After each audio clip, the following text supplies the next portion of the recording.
मेरे प्यारे साथियों, स्वागत है आप सभी का आपके अपने YouTube चैनल ऑनलाइन आईटीआई मंत्रा में। अगर आप लोग आईटीआई सीबीटी एग्जाम की तैयारी कर रहे हो या आईटीआई में इंस्ट्रक्टर ट्रेनिंग ऑफिसर की तैयारी कर रहे हो, रेलवे, मेट्रो आदि में किसी भी टेक्निकल एग्जाम की तैयारी कर रहे हो, तो आप बिल्कुल एकदम से सही वीडियो पर हो। ये वीडियो आपके लिए गेम चेंजर साबित होने वाली है, क्योंकि इस वीडियो से हम ITI first year feeder trade के लिए मोस्ट इंपोर्टेंट क्वेश्चनों की एक सीरीज शुरू करने वाले हैं। इस सीरीज में हमने वो मोस्ट इंपोर्टेंट क्वेश्चन लिए हैं जो हर एग्जाम में बार बार रिपीट होते हैं। स्पेशली जो भी सीबीटी एग्जाम के 100% क्वेश्चन हैं इसी सीरीज में से आते हैं, अभी तक के जितने एग्जाम हुए हैं। तो उम्मीद है आगे वाले जो भी एग्जाम होंगे उनमें भी यहां से क्वेश्चन आपको मिलेंगे 100%।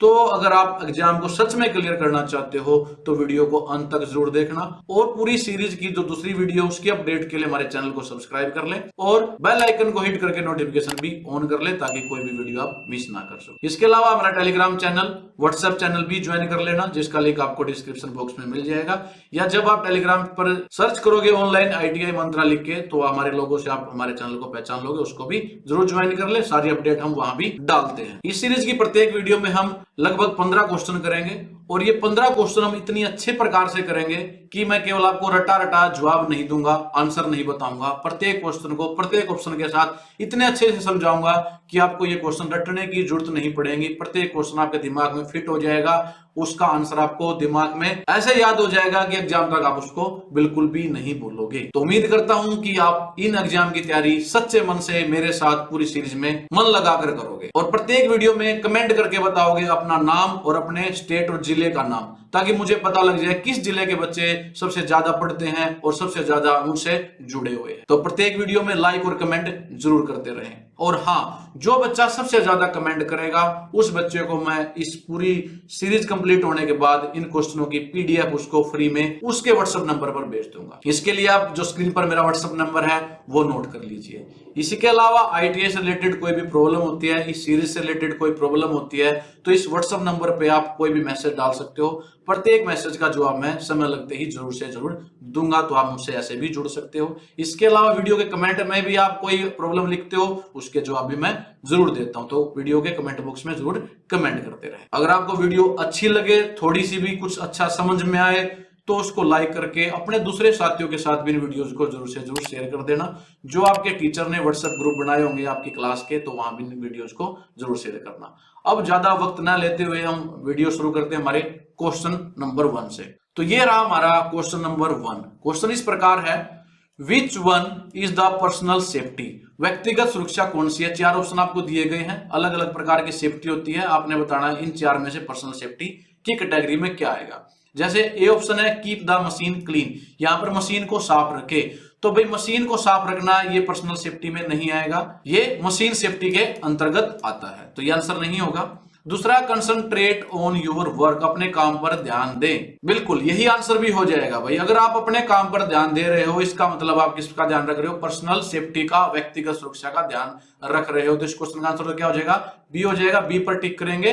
Which one is the personal safety? व्यक्तिगत सुरक्षा क्या? कंसंट्रेट ऑन योर वर्क, अपने काम पर ध्यान देना। अगले ऑप्शन भी देख लेते हैं, keep the gang way and floor clean, भाई गैंग वे और फर्श को साफ रखें, ये पर्सनल सेफ्टी में नहीं आएगा, ये जनरल सेफ्टी में आ जाएगा, ये सुरक्षा सबके लिए है। डी है keep the tool eight there proper place, उपकरणों को उसके सही स्थान पर रखो, ये भी जनरल सेफ्टी में या मशीन सेफ्टी में आ जाएगा, पर्सनल सेफ्टी में नहीं होता, तो ये भी आंसर नहीं होगा। तो पर्सनल सेफ्टी क्या है? कंसंट्रेट ऑन योर वर्क, तो 20 का आंसर हो जाएगा। नेक्स्ट क्वेश्चन देखते हैं, question number 2, name the mandatory symbol, अनिवार्य प्रतीक का नाम बताओ। देखो भाई, मैं प्रत्येक क्वेश्चन में ना जो डायग्राम दिए हैं उसके साथ एक रंगीन डायग्राम भी डाल देता हूं, ताकि आपको समझ में आ जाए जहां भी जरूरत होती है। तो इस क्वेश्चन के साथ आपको ये डायग्राम मिलेगा भाई, समझाने के लिए मैंने ऐसा लिया है। तो ये बताना है आपने, ये इस प्रकार का सिंबल है, ये किसके लिए यूज किया जाता है। ये ब्लैक एंड व्हाइट की वजह से इसके अंदर जो लिखा स्टॉप वो दिख नहीं रहा है, तो बहुत आसान क्वेश्चन है। ये किसके लिए है? ऑप्शन आप देख लीजिए, स्टॉप, यस, यही इसका आंसर भी हो जाएगा भाई। ये जो मैंडेटरी साइन है रुकने का संकेत देता है भाई, रुको, किसी भी मशीन को रोकने के लिए, किसी व्हीकल को रोकने के लिए ये साइन का प्रयोग किया जाता है, स्टॉप के लिए। बहुत आसान क्वेश्चन था। आगे के ऑप्शन चाहे ना भी देखो, गिव वे, गार्डेड, अनगार्डेड, ये आंसर नहीं होंगे। तो इस प्रकार का जो ऑक्टागोनल होता है, जिसमें अष्टभुज हम कह सकते हैं, इसमें 8 भुजाएं हैं। 8 भुजा का ऐसा जो साइन होता है जिसके अंदर स्टॉप लिखा होता है, वो किसके लिए होता है? मैंडेटरी साइन, रुकने का संकेत ये हमें देता है। तो ये आंसर इसका हो जाएगा। और अगर आप रंगीन में देखो तो इस प्रकार से दिखेगा, लेकिन क्वेश्चन में आपको ऐसा ही ऑक्टागोनल मिलेगा, ब्लैक एंड व्हाइट। तो ये आपने याद रखना है। नेक्स्ट क्वेश्चन है question number 3, flammable of liquefiable solid are classified as, यानी कि ज्वलनशील या द्रवीकरण योग्य ठोस पदार्थों को इस प्रकार से वर्गीकृत किया गया है। यहां पर देखो लिक्विफाइबल सॉलिड लिखा हुआ, भाई है तो सॉलिड, लेकिन वो क्या है? लिक्विड फॉर्म में कन्वर्ट हो जाते हैं, उनका द्रवीकरण हो जाता है। जैसे कि हम बात कर सकते हैं मोम, घी, इस प्रकार के हैं तो ये सॉलिड भी होते हैं, लेकिन ये क्या हो सकते हैं? थोड़ी सी आंच लगते ही इनका द्रवीकरण हो जाएगा, लिक्विड बन जाएंगे। तो इस प्रकार के सॉलिड कौन सी कैटेगरी में, कौन सी क्लास ऑफ फायर में आते हैं? क्योंकि भाई 4 क्लास ऑफ फायर होती है, क्लास ए, बी, सी और डी, और इसके अलावा एक ई भी होती है। ये जो अगर आप क्लास ऑफ फायर अच्छे से गहराई से पढ़ना चाहते हो तो हमारा एक सेपरेट वीडियो मैंने बना रखा है, उसका लिंक आपको डिस्क्रिप्शन बॉक्स में मिल जाएगा। सभी क्लास ऑफ फायर आपको अच्छे से समझ में आ जाएंगे। तो यहां पर जैसे आपको बता दूं, क्लास ए में सभी सॉलिड आते हैं भाई, जैसे कि जो भी आपके पेपर है, प्लास्टिक है, वुड है, लकड़ी, ये सारे के सारे क्लास ए फायर में आते हैं। क्लास बी में आती है हमारी लिक्विड या लिक्विफाइबल सॉलिड, जैसे कि इस क्वेश्चन में पूछा गया है। तो इस क्वेश्चन का आंसर तो यही हो जाएगा, जो लिक्विफाइबल सॉलिड है यानी कि ज्वलनशील, जिसका द्रवीकरण हो जाता है, वो सॉलिड किस कैटेगरी में आते हैं? क्लास बी फायर में उसको लिखा जाता है, क्लास बी तरह की वो आग है। तो इस क्वेश्चन का आंसर तो क्या हो जाएगा?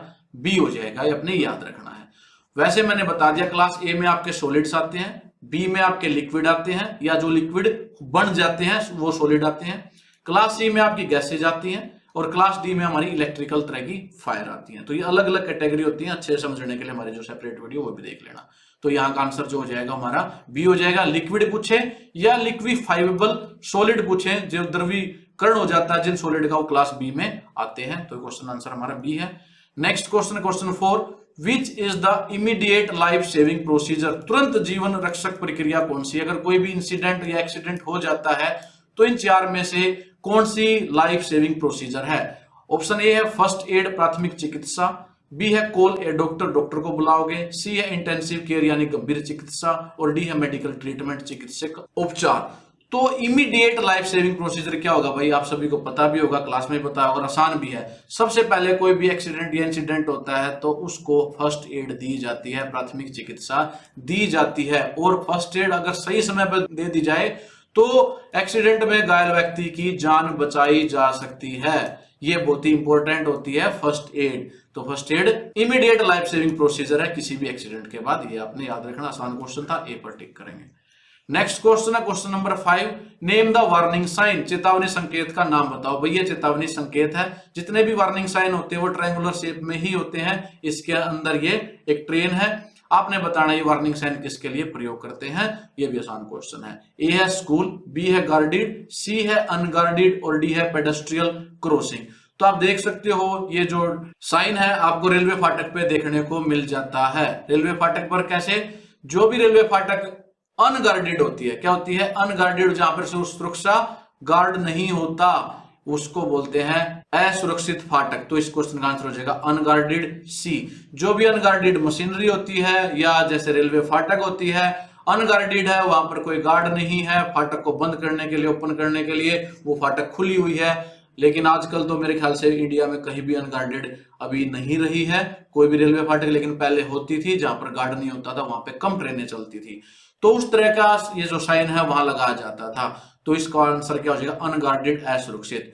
इंडस्ट्री में कहा यूज होता है? जहां पर भी कोई मशीन असुरक्षित है वहां भी इसका यूज किया जाता है साइन का। तो अनगार्डेड ये चेतावनी साइन है, सी इसका आंसर हो जाएगा। नेक्स्ट क्वेश्चन है question number 6, what is the class of fire caused by firewood, paper, cloth, लकड़ी, कागज या कपड़े से होने वाली आग का वर्ग बताओ। अभी एक क्वेश्चन इस प्रकार का अभी हो रहा था। क्लास ऑफ फायर तो इंपॉर्टेंट है, जो डिस्क्रिप्शन बॉक्स में वीडियो दी गई है या आपको ऊपर आई बटन पे मिल जाएगा, वो वीडियो भी जरूर देख लेना, सभी का आपको समझ में आ जाएगा कौन सी तरह की आग किस कैटेगरी में रखी जाती है। तो मैंने ये बता दिया, जो फायरवुड है, पेपर है, क्लॉथ है, ये किस कैटेगरी में आते हैं? सॉलिड की कैटेगरी में आते हैं। और सॉलिड जो फायर है वो किस कैटेगरी में रखी गई है? क्लास ए फायर में रखी गई है। तो इस क्वेश्चन का आंसर क्या हो जाएगा, ए हो जाएगा। ए पर टिक करेंगे, आसान क्वेश्चन है, याद रखना। सिंपली जो भी सॉलिड कहे तो क्लास ए में, लिक्विड क्लास बी में आते हैं। लिक्विड या जो लिक्विड बनने वाले सॉलिड जैसे कि मोम और घी हम पहले क्वेश्चन में देखा था, वो भी क्लास बी में आते हैं।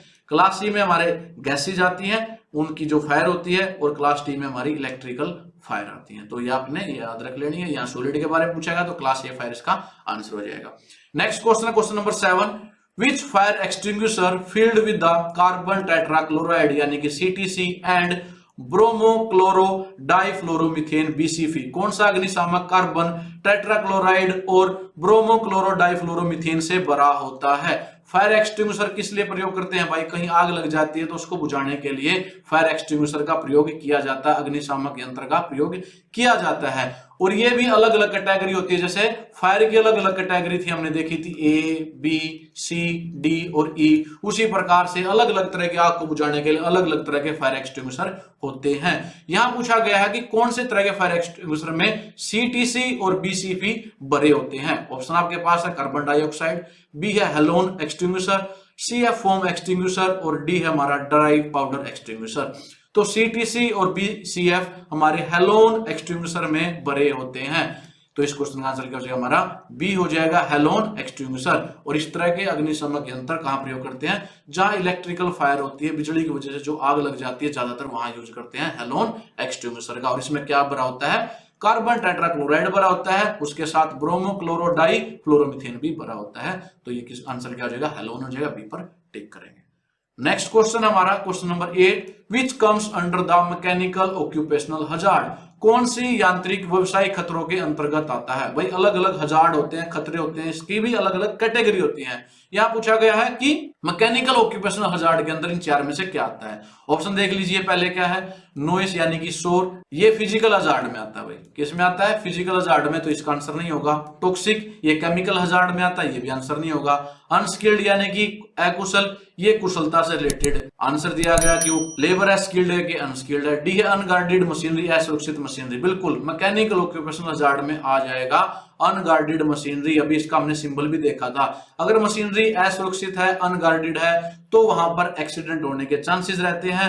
और वो एक्सीडेंट किस कैटेगरी के अंदर आता है? हमारा मैकेनिकल ऑक्यूपेशनल हजार्ड यानी कि यांत्रिक व्यवसायिक खतरे के अंतर्गत आता है। वहां खतरा है, लेकिन कौन सा खतरा है? मैकेनिकल ऑक्यूपेशनल हजार्ड टाइप का खतरा है। तो मैकेनिकल ऑक्यूपेशनल हजार्ड किस में आएगा? अनगार्डेड मशीनरी की कैटेगरी में आएगा। तो इस क्वेश्चन का आंसर क्या हो जाएगा? डी हो जाएगा। डी पर टिक करेंगे। नेक्स्ट क्वेश्चन हमारा question number 9, how to stop bleeding of injured person, घायल व्यक्ति के ब्लीडिंग को कैसे रोका जाए? कोई एक्सीडेंट हो जाए और किसी पर्सन की जो ब्लीडिंग है उसका रक्त स्त्राव शुरू हो जाए, तो उस ब्लीडिंग को कैसे रोका जाता है? ऑप्शन आपके पास है टाई द बैंडेज, बैंडेज बांध देंगे। बी है अप्लाई ऑइंटमेंट, सी है apply tincture over the wound यानी घाव पर टिंचर लगाएंगे, और डी है apply pressure over the wound, घाव पर दबाव डालेंगे। तो सबसे पहले जब भी ब्लीडिंग आप देखते हैं तो ये बताया जाता है, या आपने याद भी रखना है, ब्लीडिंग को सबसे रोकने का सबसे पहला उपाय है apply pressure over the wound. बहुत आसान है, घाव पर दबाव डाल देंगे। इससे क्या होगा? जो रक्त वाहिकाएं हैं उन पर दबाव पड़ेगा, प्रेशर पड़ेगा, और रक्त का स्त्राव है वो कम हो जाएगा या बिल्कुल रुक जाएगा। तो हाथ से या बिल्कुल साफ कपड़े से उस चोट के ऊपर, घाव के ऊपर प्रेशर अप्लाई करेंगे, जिससे कि ब्लीडिंग रुक जाएगी। ये सबसे पहला फर्स्ट एड है। जो बाकी के ऑप्शन है उसके बाद की चीजें हैं। तो पहला इमीडिएट क्या करेंगे? Apply pressure on the wound, घाव पर दबाव डालेंगे। डी पर टिक करेंगे इस क्वेश्चन के लिए।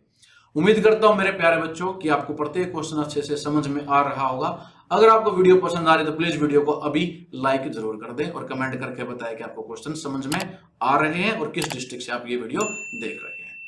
नेक्स्ट देखते हैं हम question number 10, what is the name of the sign, संकेत का नाम बताओ। ये संकेत है भाई, मैंने बता दो, ट्रायंगल की फॉर्म में होता है, वार्निंग साइन होता है। क्या होता है वो? वार्निंग साइन होता है, चेतावनी का चिन्ह होता है। तो आपने बताना है किस प्रकार की वार्निंग साइन है। ऑप्शन आपके पास है स्कूल, बी है गार्डेड, सी है अनगार्डेड और डी है पेडेस्ट्रियन क्रॉसिंग।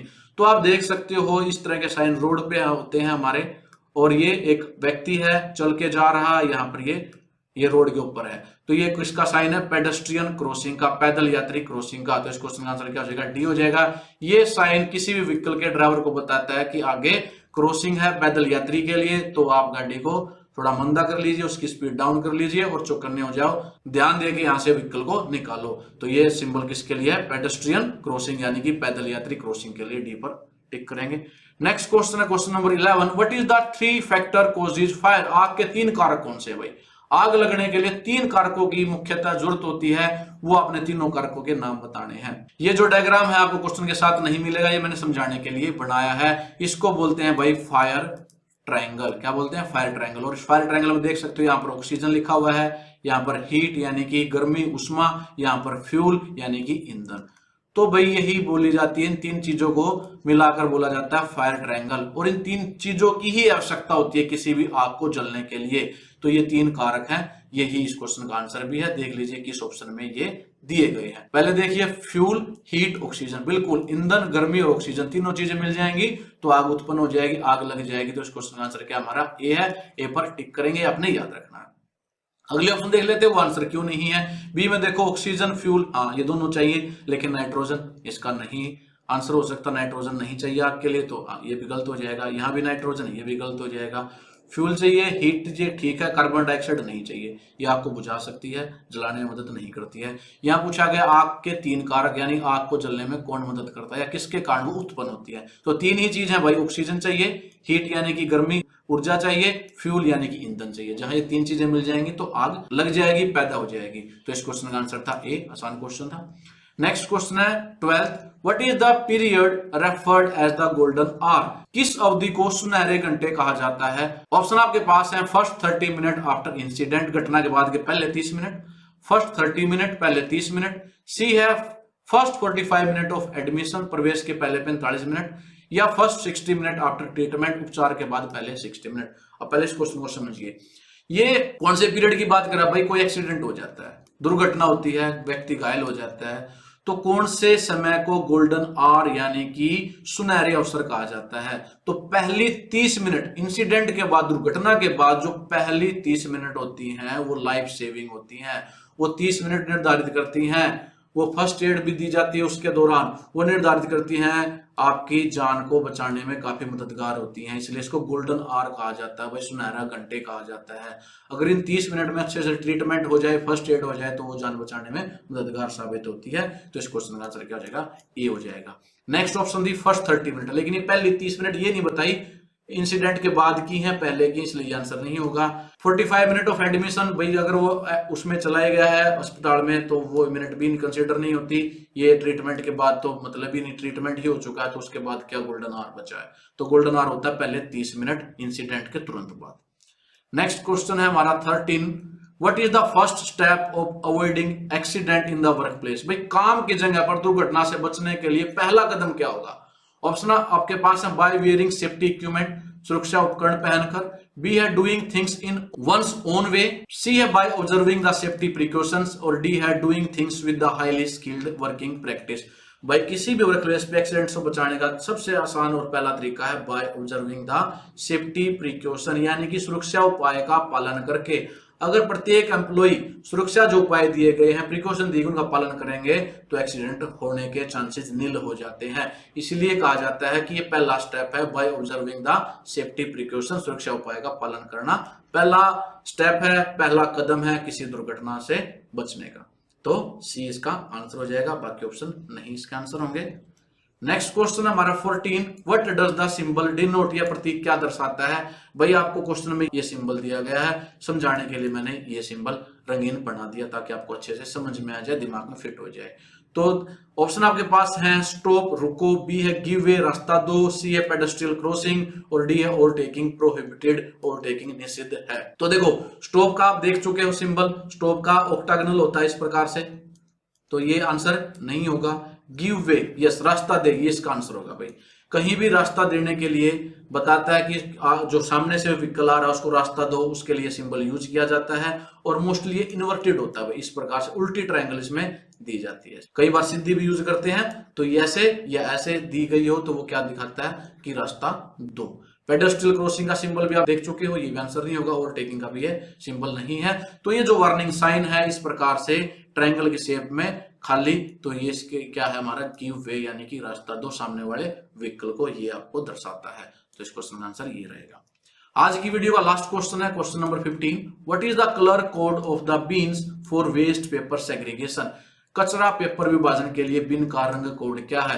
देखो भाई, आप आजकल देखते हुए होंगे जो वेस्ट पेपर है या किसी भी प्रकार का जो वेस्ट मटेरियल है उसको डालने के लिए अलग अलग कलर के बिन होते हैं या कहिए डस्टबिन होते हैं जिसमें कचरा डाला जाता है। तो यहां पूछा गया अगर वेस्ट पेपर डालना हो, खराब कागज हैं, तो वो कौन से रंग में डालेंगे, किस प्रकार का डस्टबिन वो होना चाहिए।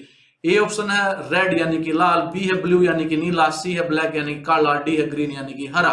तो जो वेस्ट पेपर सेग्रीगेशन है वो किस कैटेगरी में आते हैं, ब्लू यानी कि नीले रंग का जो डस्टबिन होगा उसमें इसका यूज किया जाता है, उसमें ये वेस्ट पेपर डाले जाते हैं। जो नीले कलर का डस्टबिन होता है उसमें वेस्ट पेपर, प्लास्टिक, जो इस प्रकार के सॉलिड जिसको रिसाइकल किया जा सके, जो दोबारा यूज किए जा सके, वो डलते हैं हमारे ब्लू डस्टबिन में। रेड में वो डलते हैं जो थोड़े खतरनाक प्रकार के वेस्ट होते हैं, बायोकेमिकल टाइप के होते हैं, उसमें डलते हैं। काला जो है ब्लैक, इसमें भी जो हजार्डस टाइप के हैं, खतरनाक टाइप के केमिकल्स हैं वो डलते हैं। ग्रीन में डलते हैं भाई जो जिसको बायोडिग्रेडेबल हो सके, यानी कि जो गल सड़ सके, जैसे कि फल हैं, सब्जियां के छिलके हैं, इस प्रकार की चीजें ग्रीन हमारे डस्टबिन में डालेंगे। यहां पूछा गया था वेस्ट पेपर के लिए, तो वेस्ट पेपर के लिए हमारा ब्लू यानी नीले रंग का डस्टबिन का प्रयोग किया जाता है। तो मेरे प्यारे साथियों, ये थे हमारे आज की वीडियो के 15 मोस्ट इंपोर्टेंट क्वेश्चन। उम्मीद करता हूं कि प्रत्येक क्वेश्चन आपको अच्छे से समझ में आया होगा। अगर आपको इस वीडियो से कोई भी क्वेश्चन अच्छे से समझ में आया हो, अच्छी वीडियो लगी है, तो वीडियो को लाइक जरूर कर दें, अभी लाइक बटन को क्लिक कर दें। इसके अलावा कमेंट करके बताएं आप किस जिले से ये वीडियो देख रहे हैं, अपने नाम के साथ कमेंट करके बताएं। और जो अगली वीडियो होगी, इन 15 क्वेश्चनों में से मैं कोई एक क्वेश्चन लूंगा एज ए क्विज। तो अगली वीडियो जब आप आएगी उसमें इनमें से क्वेश्चन मिल जाएगा क्विज का, उसका आंसर भी आपने कमेंट करके बताना। तो इस वीडियो को अगर अच्छे से समझ में नहीं आई है तो दोबारा देख सकते हो। भाई कोई भी एग्जाम अगर क्लियर करना है, एक वीडियो कोई एग्जाम क्लियर नहीं करवा सकती, उसके लिए पूरी सीरीज देखनी पड़ती है। इस सीरीज को जब आप कंप्लीट कर लोगे तो मैं आपको गारंटी देता हूं कि आप जरूर से जरूर सफल हो जाओगे। ये मुझसे लिखवा कर ले लीजिए, लेकिन वो आपको गहराई से, सच्चे मन से तैयारी करनी पड़ेगी। तो कमेंट करके बताएं अगली वीडियो आपको कब चाहिए, जल्दी हम अगली वीडियो लेकर आएंगे। वो क्वेश्चन इससे भी ज्यादा इंपॉर्टेंट होंगे। तो धन्यवाद आप सभी का वीडियो देखने के लिए। जल्द ही मिलेंगे हम नेक्स्ट वीडियो में, तब तक के लिए जय हिंद, जय भारत।